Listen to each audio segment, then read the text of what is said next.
제목. 요양원에 간다던 시어머니 며느리가 따라갔다가 알게 된 30년의 비밀. 1챕터 세계관과 일상. 서울 외곽 낡은 아파트 단지가 있습니다.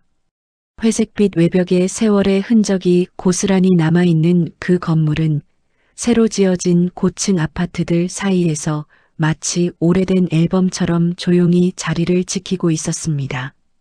엘리베이터는 가끔 멈추고 계단 손잡이는 군데군데 녹이 슬었지만 이곳에 사는 사람들은 그 낡음에 익숙해진 지 오래였습니다. 그 아파트 7층 703호. 이곳에는 세 사람이 살고 있었습니다. 시어머니 이정숙, 올해 74이었습니다. 그리고 며느리 박지연 45, 아들이자 남편인 김민수 48이었습니다. 이정숙은 평생을 교사로 살아온 사람이었습니다. 서울 시내 중학교에서 국어를 가르쳤고 30년 가까이 교단에 서다 퇴직한 뒤에도 그 습관은 몸에 깊이 배어 있었습니다. 말 한마디를 할 때도 정확하게, 행동 하나를 할 때도 단정하게. 아침이면 6시 전에 일어나 세수를 하고 머리를 단정히 빗은 뒤 소파에 앉아 신문을 읽는 것이 이정숙의 하루 시작이었습니다. 집안은 항상 정리되어 있었고 물건은 제자리에 있어야 했으며 식사 시간은 어김없이 지켜졌습니다. 며느리 박지연은 이정숙과는 결이 다른 사람이었습니다. 보험 설계사로 일한 지 20년이 넘었고 오랜 세월 사람을 상대해온 덕에 겉으로는 늘 밝고 친근한 모습이었습니다. 어디서든 먼저 웃고 먼저 말을 걸고 분위기를 부드럽게 만드는 재주가 있었습니다. 그러나 그 웃음 뒤에는 늘 빠르게 돌아가는 머릿속이 있었습니다. 상황을 계산하고 상대를 파악하고 이익을 가늠하는 것. 그것이 박지연이 세상을 살아온 방식이었습니다. 남편 김민수는 작은 건설 자재 회사를 운영하고 있었습니다. 직원이 5명뿐인 작은 회사였지만 김민수는 그 일에 자부심을 가지고 있었습니다. 다만 최근 몇 년 사이 경기가 좋지 않아 사업은 늘 빠듯했습니다. 어음이 돌아오는 날이면 김민수의 얼굴에는 주름이 더 깊어졌고 집에 돌아와서도 말수가 줄어드는 날이 많았습니다. 세 사람은 같은 공간에 살면서도 각자의 세계 안에 있었습니다. 아침 식사는 함께 했지만 대화는 늘 짧았습니다. 날씨 이야기, 반찬 이야기, 짧은 안부. 그 이상을 넘어가는 일은 드물었습니다. 그러던 어느 가을 아침이었습니다. 박지연이 주방에서 설거지를 하고 있는데 거실 쪽에서 이정숙의 목소리가 들렸습니다. 지연아, 나 나간다. 박지연이 고개를 돌려보니 이정숙은 이미 단정하게 외출 준비를 마친 차림이었습니다. 베이지색 가을 코트에 작은 손가방을 들고 머리카락 한 올도 흐트러지지 않은 모습이었습니다. 어머니, 또 나가세요? 그래. 오늘은 요양원 봉사 가는 날이야. 이정숙은 짧게 대답하고 현관문을 열었습니다. 박지연은 수도꼭지를 잠그며 생각했습니다. 요양원 봉사. 일주일에 3번씩 어김없이. 비가 와도 바람이 새도. 이정숙은 그 시간만큼은 절대 빠지지 않았습니다. 처음에는 그냥 넘겼습니다. 은퇴 후 할 일을 찾은 거려니 나이 드신 분들이 봉사활동으로 보람을 찾는 경우가 많으니까 그렇게 생각했습니다. 그런데 뭔가 이상했습니다. 박지연은 이정숙을 15년 가까이 봐왔습니다. 결혼하고 나서 쭉 함께 살아온 시간 동안 이정숙이 어떤 사람인지는 어느 정도 알고 있다고 생각했습니다. 원칙적이고 냉철하며 감정을 겉으로 잘 드러내지 않는 사람. 남을 챙기는 것보다 스스로를 단속하는 것에 더 익숙한 사람.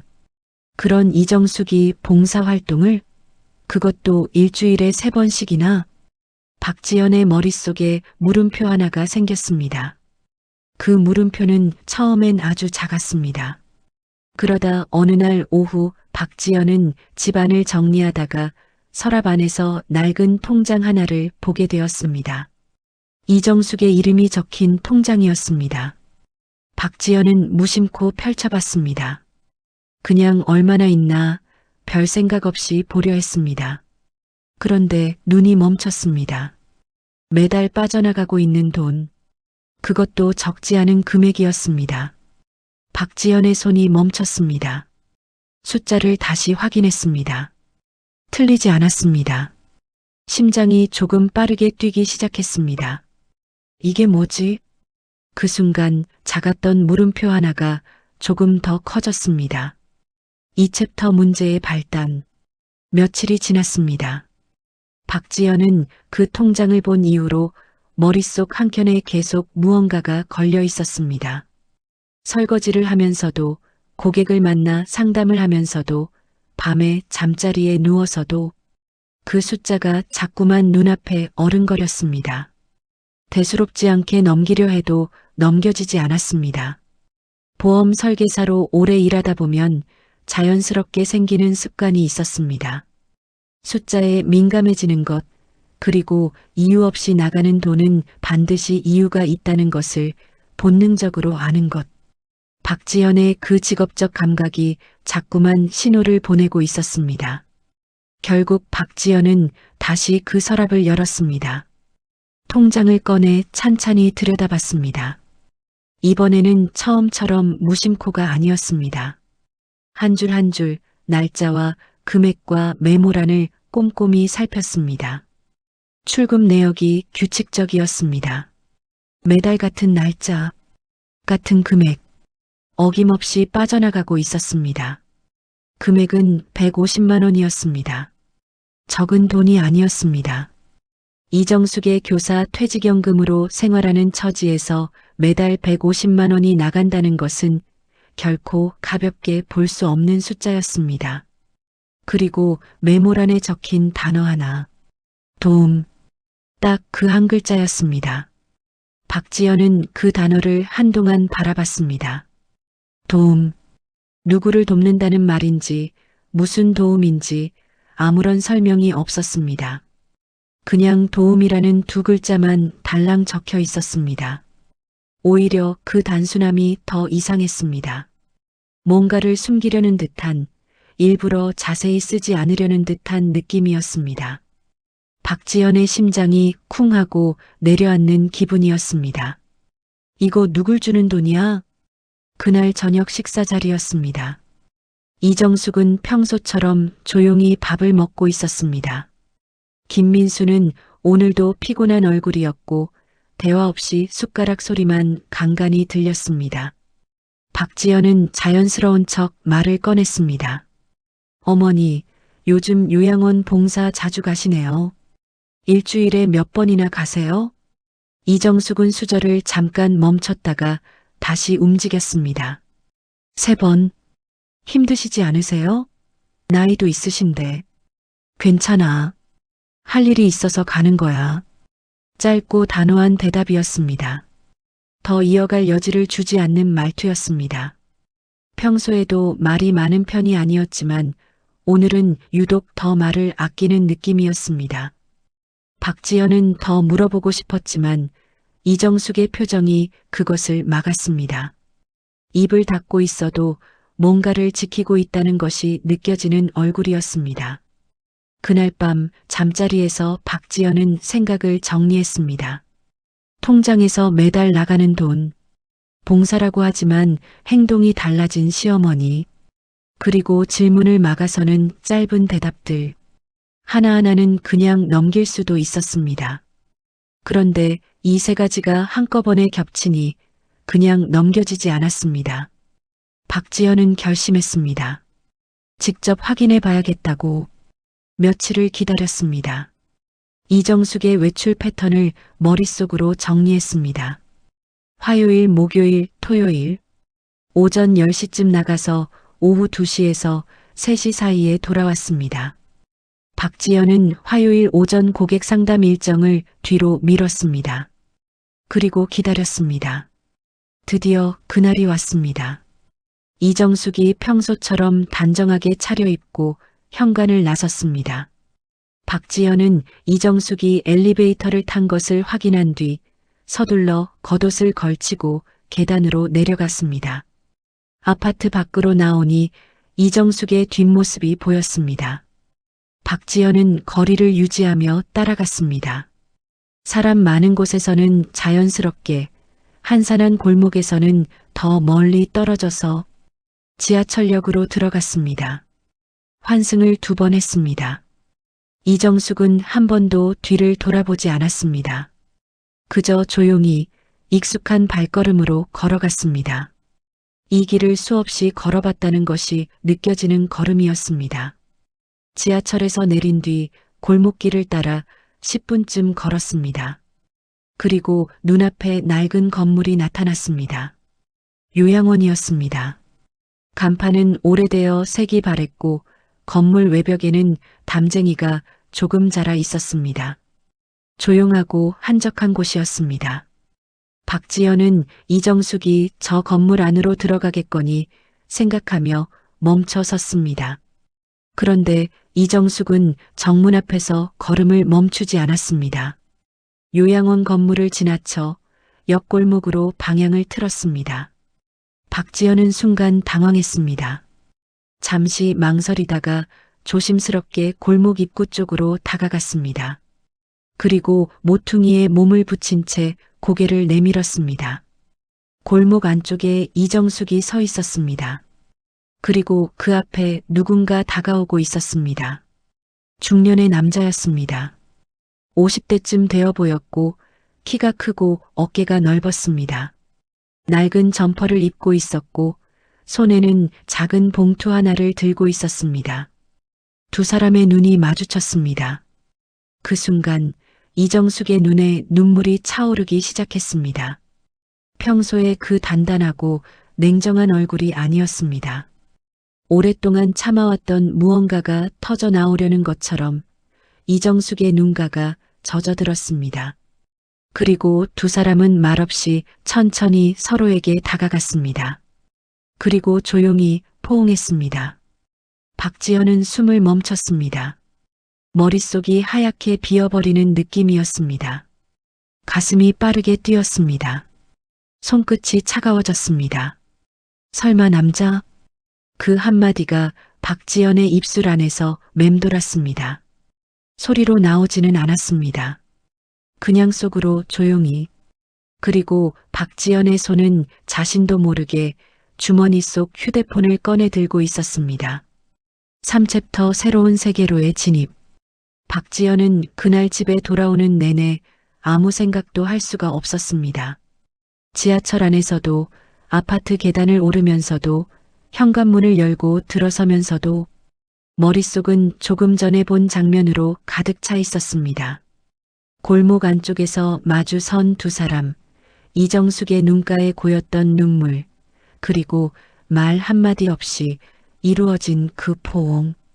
15년 가까이 함께 살면서 이정숙이 눈물을 보이는 것을 박지연은 단 한 번도 본 적이 없었습니다. 아들이 사업이 어렵다고 힘들어할 때도, 명절에 혼자 고향 생각을 할 것 같은 날에도 이정숙은 늘 단단했습니다. 그런 사람이 골목 한쪽에서 중년의 남자를 만나 눈물을 글썽이고 있었습니다. 박지연은 휴대폰을 꺼내 사진을 다시 봤습니다. 멀리서 찍어서 화질이 선명하지는 않았지만 2 사람의 모습은 분명히 담겨 있었습니다. 이정숙의 뒷모습과 이정숙을 껴안고 있는 남자의 얼굴 옆모습. 박지연은 남편에게 당장 보여주고 싶었습니다. 그런데 손가락이 멈췄습니다. 확실히 알고 말해야 한다. 오랜 직업적 습관이었습니다. 보험 설계사로 일하면서 배운 것 중 하나가 바로 그것이었습니다. 섣불리 말했다가 틀리면 돌이킬 수 없는 상황이 생긴다는 것. 특히 가족 사이에서는 더더욱. 확인되지 않은 이야기를 먼저 꺼내는 것은 오히려 상황을 복잡하게 만들 뿐이었습니다. 박지연은 며칠을 더 기다리기로 했습니다. 그리고 직접 알아보기로 했습니다. 다음 날 박지연은 그 요양원 근처로 다시 찾아갔습니다. 이번에는 이정숙을 따라간 것이 아니었습니다. 혼자였습니다. 요양원 정문으로 들어서니 작은 로비가 나왔고 안내 데스크에 젊은 여직원이 앉아 있었습니다.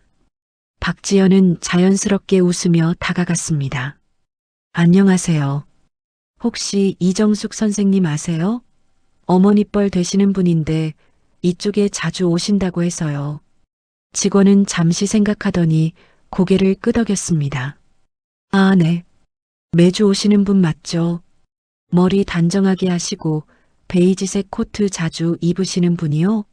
맞아요. 봉사활동하러 오시는 거죠? 그런데 직원의 반응이 예상과 달랐습니다. 고개를 갸웃하는 것이었습니다. 봉사요? 그런 건 아닌데요. 박지연의 가슴이 한번 쿵 내려앉았습니다. 그럼 어떻게 오세요? 그냥 오셔서 잠깐 계시다 가시는 것 같던데요.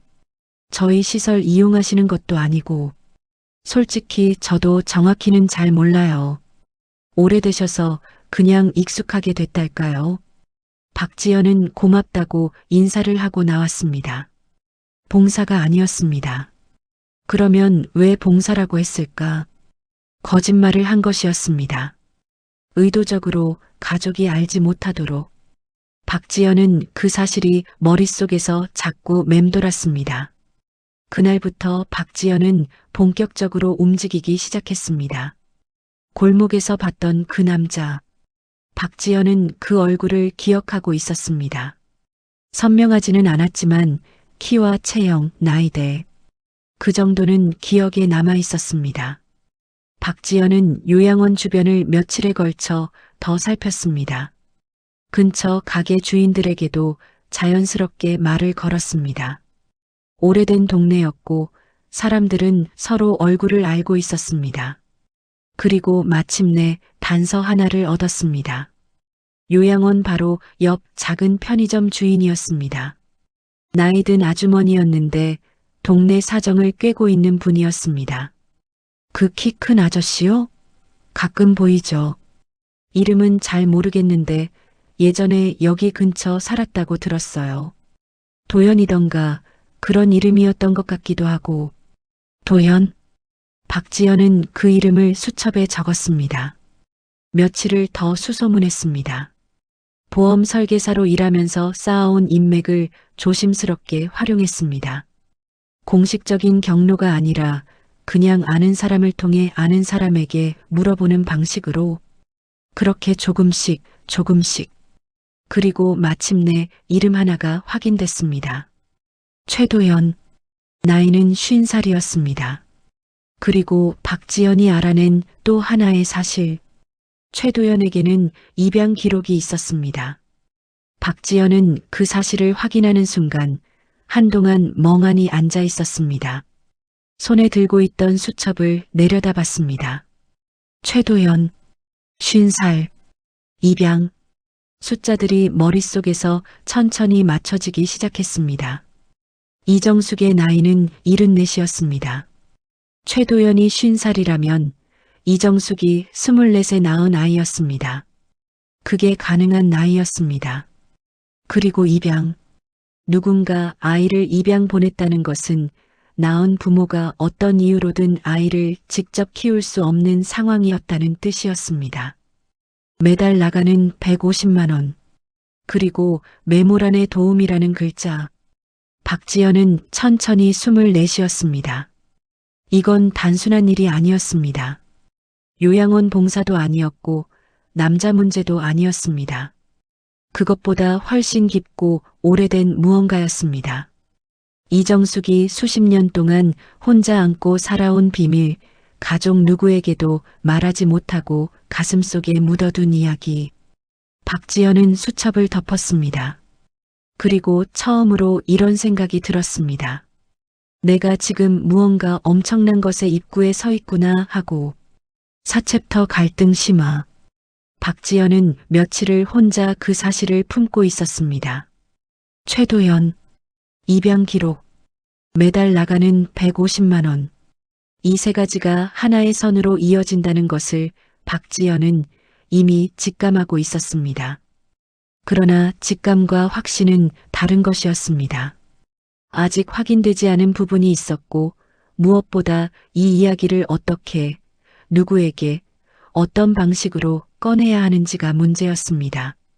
남편 김민수에게 말해야 한다는 것은 알고 있었습니다.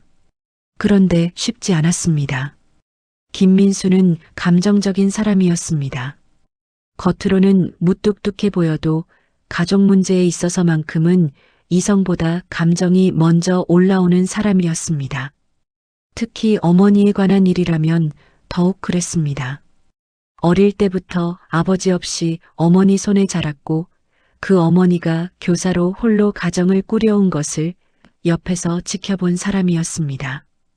이정숙에 대한 존경과 애정이 깊은 만큼 상처도 깊이 받을 수 있는 사람이었습니다. 박지연은 며칠을 망설이다가 결국 어느 밤 결심했습니다. 말하지 않고 혼자 끌고 가는 것도 한계가 있었습니다. 그리고 이것은 혼자 해결할 수 있는 문제가 아니었습니다. 가족의 일이었고 김민수도 알아야 했습니다. 그날 밤 이정숙이 먼저 방으로 들어간 뒤였습니다. 박지연은 소파에 앉아 있는 김민수 옆에 조용히 앉았습니다. 여보, 나 할 말이 있어. 김민수는 텔레비전을 보다가 고개를 돌렸습니다. 뭔데? 박지연은 휴대폰을 꺼냈습니다.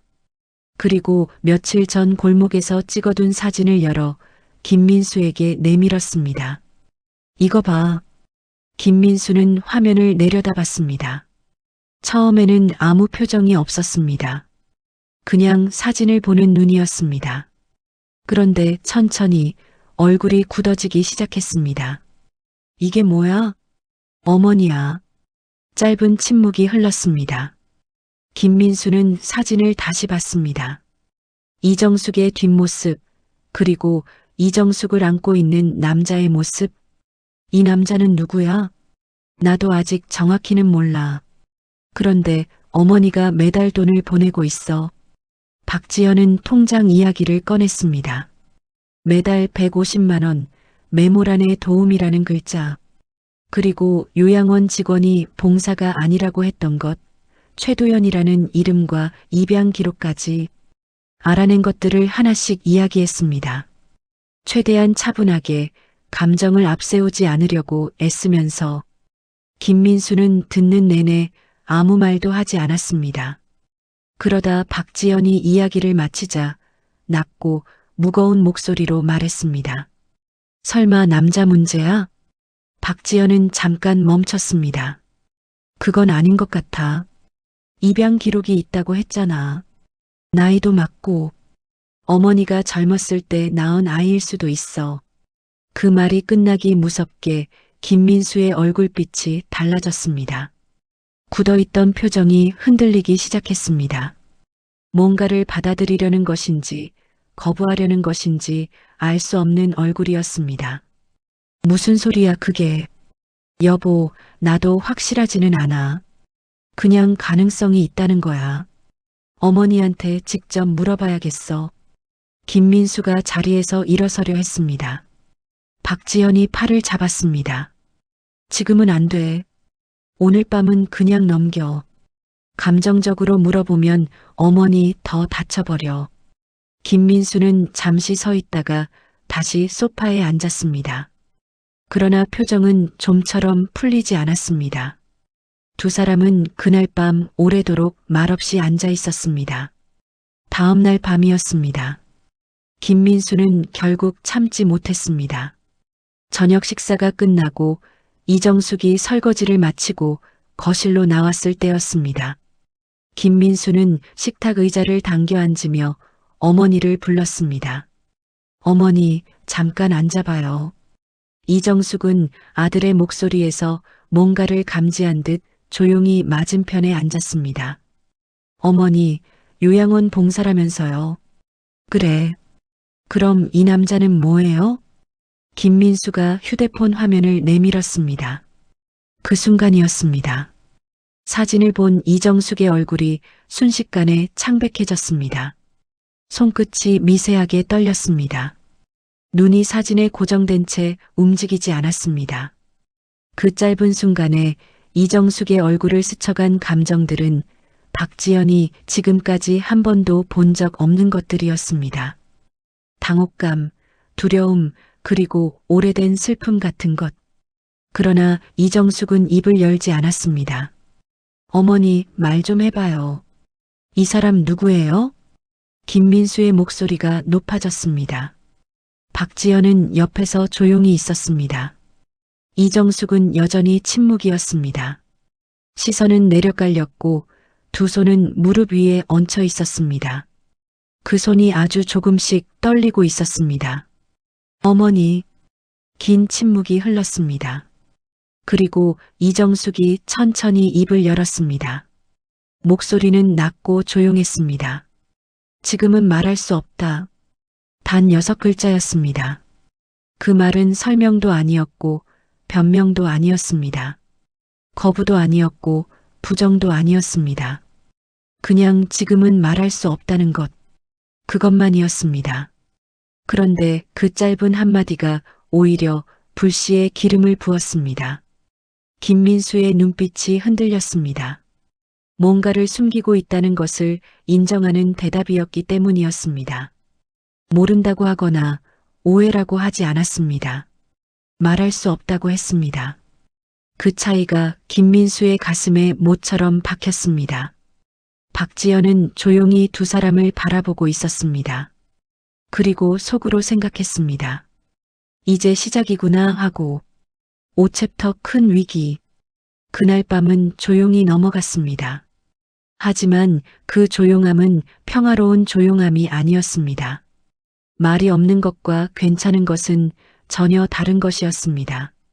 703호 안에는 아무도 입을 열지 않았지만 각자의 방 안에서 각자의 생각이 조용히 끓어오르고 있었습니다. 이정숙은 방문을 닫고 들어간 뒤 불을 끄지 않았습니다. 김민수는 자정이 넘도록 거실 소파에 앉아 있었습니다. 박지연은 잠자리에 누웠지만 눈이 감기지 않았습니다. 세 사람 모두 잠들지 못한 채 긴 밤을 보냈습니다. 다음 날 아침 식사 자리는 어색함 그 자체였습니다. 이정숙은 평소처럼 밥상을 차렸습니다. 된장찌개와 계란말이, 김치. 손은 움직이고 있었지만 얼굴은 어딘가 먼 곳을 보고 있었습니다. 김민수는 밥그릇을 앞에 두고도 숟가락을 들지 않았습니다. 박지연만이 억지로 몇 숟가락 떠먹으며 분위기를 지켜보고 있었습니다. 아무도 말을 하지 않았습니다. 식사가 끝나고 김민수가 출근을 했습니다. 이정숙도 방으로 들어갔습니다. 박지연은 혼자 식탁에 남아 커피를 마셨습니다. 창밖으로 가을 햇살이 비치고 있었지만 집안의 공기는 차가웠습니다. 며칠이 지났습니다. 김민수는 그 며칠 동안 생각을 멈추지 않았습니다. 회사에서도 차 안에서도 밥을 먹으면서도 머릿속은 온통 한 가지로 가득했습니다. 어머니의 통장, 그 남자, 그리고 말할 수 없다던 그 짧은 대답. 결국 김민수는 혼자 은행을 찾아갔습니다. 어머니의 계좌 내역을 직접 확인하기 위해서였습니다.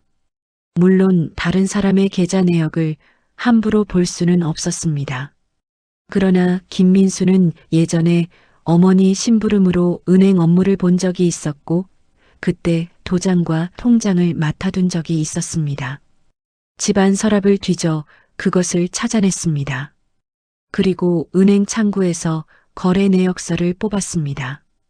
김민수의 손이 천천히 종이를 훑어 내려갔습니다. 150만 원. 매달 같은 날 같은 금액. 그런데 박지연이 말한 것보다 훨씬 오래전부터였습니다. 몇 년이 아니었습니다. 10년도 아니었습니다. 거래 내역이 시작된 시점을 확인한 순간 김민수는 그 자리에서 굳어버렸습니다. 30년이었습니다. 30년 동안 단 한 달도 빠지지 않고 돈이 나가고 있었습니다. 금액은 시대에 따라 조금씩 달라졌지만 그 흐름은 한 번도 끊어진 적이 없었습니다. 김민수가 태어나기도 전부터, 아버지가 살아있을 때부터, 그리고 아버지가 세상을 떠난 뒤에도 이정숙은 혼자 그 돈을 보내왔던 것이었습니다. 김민수는 은행 문을 나서며 하늘을 올려다봤습니다. 파란 하늘이었지만 아무것도 눈에 들어오지 않았습니다. 집으로 돌아온 김민수의 얼굴은 하얗게 질려 있었습니다. 박지연이 다가왔습니다. 여보, 무슨 일이야? 김민수는 말없이 거래 내역서를 내밀었습니다. 박지연이 종이를 받아들고 훑어봤습니다. 그리고 눈이 커졌습니다. 30년? 그때 마침 이정숙이 방에서 나왔습니다. 김민수는 어머니를 보자마자 목소리가 터져 나왔습니다. 어머니, 이게 뭐예요? 이정숙이 멈췄습니다.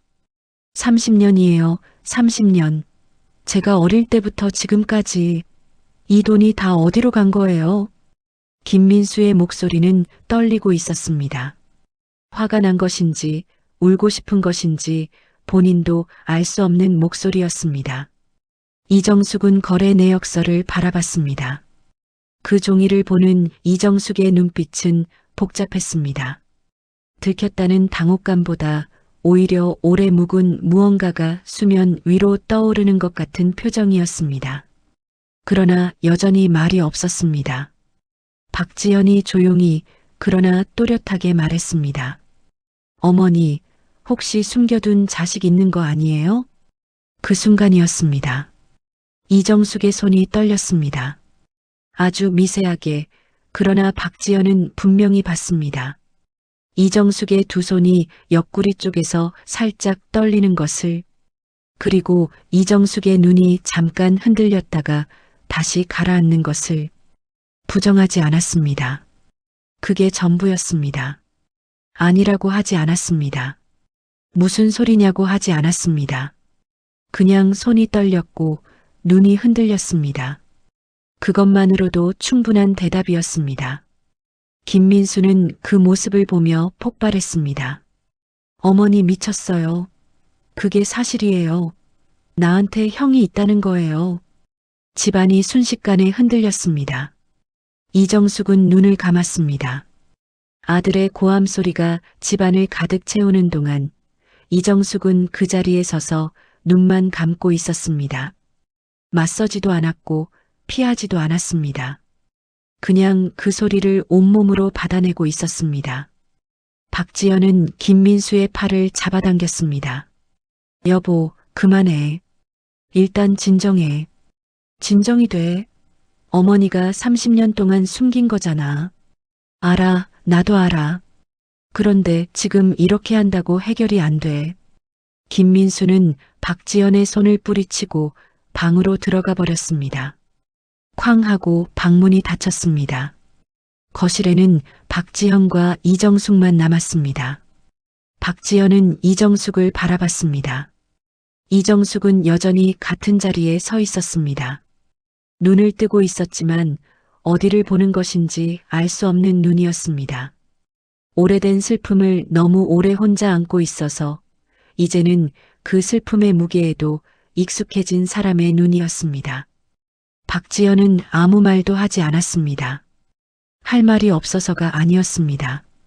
지금 어떤 말을 해도 위로가 되지 않을 것 같았기 때문이었습니다. 그날 밤이었습니다. 자정이 지나고 집안이 완전히 조용해진 시간, 박지연은 갑자기 잠에서 깼습니다.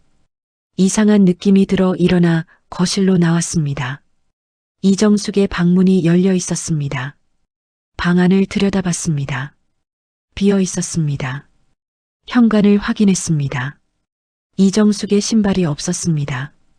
베이지색 코트도 옷걸이에 없었습니다. 박지연은 그 자리에 서서 한동안 움직이지 못했습니다. 이정숙이 집을 나간 것이었습니다. 6챕터 진실. 이정숙이 사라진 그날 밤 박지연은 김민수를 깨우지 않았습니다. 깨워서 뭘 할 수 있는 것도 아니었고 지금 이 상황에서 김민수가 알게 되면 더 큰 소동이 벌어질 것이 뻔했습니다. 박지연은 혼자 거실 소파에 앉아 날이 밝기를 기다렸습니다. 이정숙의 휴대폰으로 전화를 걸어봤습니다. 신호는 갔지만 받지 않았습니다. 2번, 3번, 마찬가지였습니다. 박지연은 휴대폰을 무릎 위에 올려놓고 창밖을 바라봤습니다. 새벽의 서울은 조용했습니다. 가로등 불빛이 아파트 단지 안을 희미하게 비추고 있었고 바람에 나뭇가지가 흔들렸습니다. 박지연은 생각했습니다. 이정숙이 어디로 갔을지. 갈 곳이 많은 사람이 아니었습니다. 친한 친구도 없었고 가까이 지내는 친척도 없었습니다. 그렇다면 한 곳밖에 없었습니다. 박지연은 그 생각에 이르자 마음이 조금 가라앉았습니다. 위험한 상황은 아닐 것이라는 직감이었습니다. 이정숙은 충동적인 사람이 아니었습니다. 30년 동안 비밀을 지켜온 사람이었습니다. 그 사람이 아무 생각 없이 움직이지는 않을 것이었습니다. 아침이 됐습니다. 김민수가 방에서 나왔다가 이정숙의 빈방을 보고 굳었습니다. 어머니 어디 갔어? 어젯밤에 나가셨어. 뭐? 찾아봤는데 연락이 안 돼. 일단 기다려봐. 김민수의 얼굴에 후회와 걱정이 동시에 올라왔습니다. 어젯밤 자신이 한 말들이 떠오르는 것 같았습니다. 박지연은 더 이상 말하지 않았습니다. 지금 김민수에게 필요한 것은 누군가의 위로가 아니라 혼자 감당하는 시간이라는 것을 알고 있었습니다. 그날 오전 박지연은 혼자 집을 나섰습니다. 향한 곳은 요양원 근처였습니다. 이정숙이 갔을 곳이 거기라는 확신은 없었습니다. 그러나 달리 생각나는 곳이 없었습니다. 그리고 만약 이정숙이 최도연을 찾아갔다면 지금이 오히려 기회일 수도 있었습니다. 박지연은 요양원 앞 골목 입구에 서서 기다렸습니다. 1시간쯤 지났을까요? 골목 안쪽에서 익숙한 체형의 남자가 걸어 나왔습니다. 키가 크고 어깨가 넓은 남자였습니다. 낡은 점퍼를 입고 있었습니다. 박지연은 천천히 다가갔습니다. 혹시 최도연 씨 맞으세요? 남자가 걸음을 멈추고 돌아봤습니다. 낯선 사람이 자기 이름을 부르자 눈빛이 순간 경계심으로 가득 찼습니다. 박지연을 위아래로 훑어보더니 조심스럽게 물었습니다. 누구세요? 저는 이정숙 선생님 며느리예요. 그 말을 듣는 순간 최도연의 얼굴이 굳었습니다. 경계심과는 다른 감정이었습니다. 복잡하고 무거운 무언가가 얼굴 위로 천천히 올라왔습니다. 최도연은 잠시 박지연을 바라보다가 주변을 둘러봤습니다. 그리고 작은 목소리로 말했습니다. 혹시 어머니 가족입니까? 어머니. 최도연이 이정숙을 어머니라고 불렀습니다. 박지연은 그 한마디에 가슴이 먹먹해졌습니다. 예상했던 것이었습니다. 그러나 실제로 그 말을 듣는 것은 달랐습니다. 짐작과 확인 사이에는 언제나 생각보다 큰 간격이 있었습니다. 두 사람은 근처 작은 카페로 들어갔습니다. 마주 앉은 뒤 최도연은 천천히 입을 열었습니다. 이야기는 오래전으로 거슬러 올라갔습니다. 이정숙에게는 첫 번째 아이가 있었습니다. 결혼 초기 남편의 사업이 연달아 실패하면서 집안 형편이 급격히 나빠졌습니다. 먹고 살기도 빠듯한 상황이었습니다. 그런데 설상가상으로 아이가 아팠습니다. 어릴 때부터 몸이 약했고 병원비가 감당이 되지 않았습니다. 이정숙은 교사 월급을 쪼개고 쪼개며 버텼지만 한계가 있었습니다. 결국 선택을 해야 했습니다. 이정숙은 아이를 입양 보냈습니다. 최도연이 말하는 동안 목소리는 담담했습니다. 그러나 그 담담함 뒤에 얼마나 많은 것들이 있는지 박지연은 느낄 수 있었습니다. 저는 좋은 가정에 입양됐어요. 양부모님이 잘 키워주셨고 부족함 없이 자랐습니다. 그런데 어느 날 친어머니가 찾아오셨어요. 최도연은 잠시 말을 멈췄습니다. 제가 20살 되던 해였습니다. 갑자기 문 앞에 서 계시더라고요. 아무 연락도 없이 그냥 멀리서 한 번만 보고 싶었다고 하셨어요. 잘 살고 있는지 확인하고 싶었다고. 박지연은 조용히 듣고 있었습니다. 그때부터예요. 어머니가 저를 찾아오기 시작하신 게 가까이 지내자는 것도 아니었어요. 그냥 가끔 멀리서 보시는 것만으로도 괜찮다고 하셨어요. 저는 처음에는 받아들이기 어려웠습니다. 솔직히 원망도 있었고요. 최도연의 눈이 잠깐 흔들렸습니다. 그런데 시간이 지나면서 알게 됐어요. 어머니가 그동안 얼마나 힘드셨는지, 저를 보내고 나서 한 번도 그 죄책감을 내려놓지 못하셨다는 걸. 매달 보내주신 돈도 처음에는 받지 않으려 했어요. 그런데 어머니가 그러셨어요. 이게 내가 할 수 있는 유일한 것이라고. 이걸 하지 못하면 자신이 살 수 없을 것 같다고. 박지연은 눈이 뜨거워지는 것을 느꼈습니다. 30년이었습니다. 이정숙은 30년 동안 혼자 그 무게를 지고 살아왔던 것이었습니다. 아무에게도 말하지 못하고 아무에게도 기댈 수 없이 교단에 서서 학생들을 가르치고 집에 돌아와 밥을 짓고 단정하게 웃으면서 그 모든 시간 동안 가슴속에 그 아이를 품고 살았던 것이었습니다. 박지연은 카페를 나오면서 하늘을 올려다봤습니다. 흐린 하늘이었습니다. 그런데 이상하게도 가슴속 어딘가가 조금 트이는 느낌이었습니다. 의심이 확신이 되었습니다. 그러나 그 확신은 처음 품었던 것과는 전혀 다른 종류의 것이었습니다. 박지연은 집으로 발길을 돌렸습니다. 이제 모든 것을 말해야 할 시간이었습니다. 7챕터 최후의 대결. 박지연이 집으로 돌아왔을 때 김민수는 거실 소파에 앉아 있었습니다. 출근도 하지 않은 채였습니다. 넥타이를 풀어 옆에 던져놓고 두 팔을 무릎에 얹은 채 바닥을 내려다보고 있었습니다. 박지연이 현관문을 열고 들어서는 소리에 고개를 들었지만 아무 말도 하지 않았습니다. 눈빛만으로도 밤새 잠을 자지 못했다는 것을 알 수 있었습니다. 눈이 충혈되어 있었고 얼굴에는 하룻밤 사이에 더 깊어진 것 같은 피로가 가득했습니다. 박지연은 가방을 내려놓고 김민수 맞은편에 앉았습니다. 어머니 찾았어? 아니. 근데 최도연 씨 만났어. 김민수의 눈빛이 흔들렸습니다. 박지연은 천천히 카페에서 들은 이야기를 처음부터 끝까지 전했습니다. 서두르지 않았습니다. 빠뜨리지도 않았습니다. 이정숙이 젊은 시절 겪어야 했던 가난과 선택, 20살의 최도연 앞에 불쑥 나타난 이정숙의 모습, 30년 동안 끊기지 않았던 150만 원의 의미, 그리고 이걸 하지 못하면 자신이 살 수 없을 것 같다고 했다는 이정숙의 말까지. 김민수는 듣는 내내 아무 말도 하지 않았습니다. 중간에 한번 눈을 감았습니다. 그리고 오래 뜨지 않았습니다.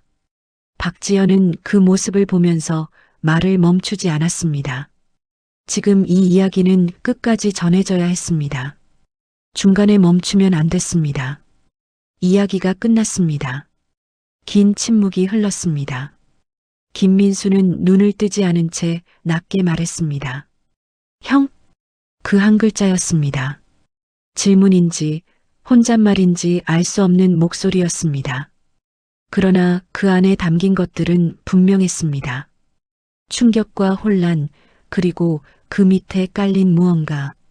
박지연은 그것이 무엇인지 정확히 알 수는 없었지만 김민수가 지금 굉장히 복잡한 곳에 있다는 것은 느낄 수 있었습니다.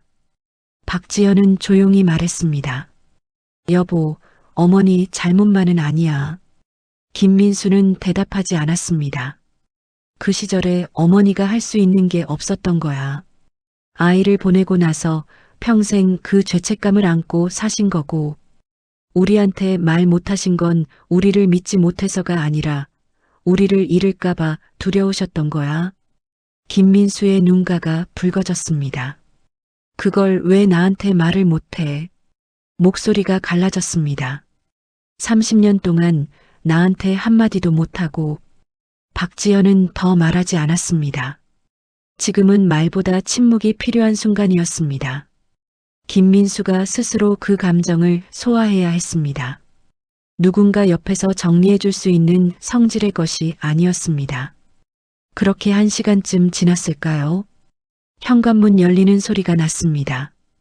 두 사람이 동시에 고개를 돌렸습니다. 이정숙이었습니다. 밤새 어디에 있었는지 베이지색 코트는 구겨져 있었고 머리카락도 조금 흐트러져 있었습니다. 그러나 걸음은 흔들리지 않았습니다. 현관에서 신발을 벗고 거실로 들어서다가 소파에 앉아 있는 두 사람을 봤습니다. 이정숙은 멈췄습니다. 잠시 세 사람이 말없이 서로를 바라봤습니다. 먼저 입을 연 것은 김민수였습니다. 어머니, 목소리가 떨렸습니다. 이정숙은 천천히 거실로 들어와 맞은편 의자에 앉았습니다. 손을 무릎 위에 가지런히 올려놓았습니다. 평소에 단정한 자세였지만 그 손이 아주 조금 떨리고 있었습니다. 지연이한테 다 들었어요. 이정숙은 고개를 숙였습니다. 왜 말 안 했어요? 김민수의 목소리가 다시 갈라졌습니다. 화가 난 것이 아니었습니다. 이제는 화가 아니었습니다. 그것보다 훨씬 깊은 곳에서 올라오는 것이었습니다. 30년 동안 혼자였던 어머니를 향한 안타까움, 그리고 그것을 몰랐던 자신에 대한 미안함 같은 것들이 뒤섞여 있었습니다. 이정숙이 천천히 고개를 들었습니다. 눈물이 고여 있었습니다. 너까지 잃을까봐. 딱 5글자였습니다. 그러나 그 5글자 안에는 30년이 담겨 있었습니다.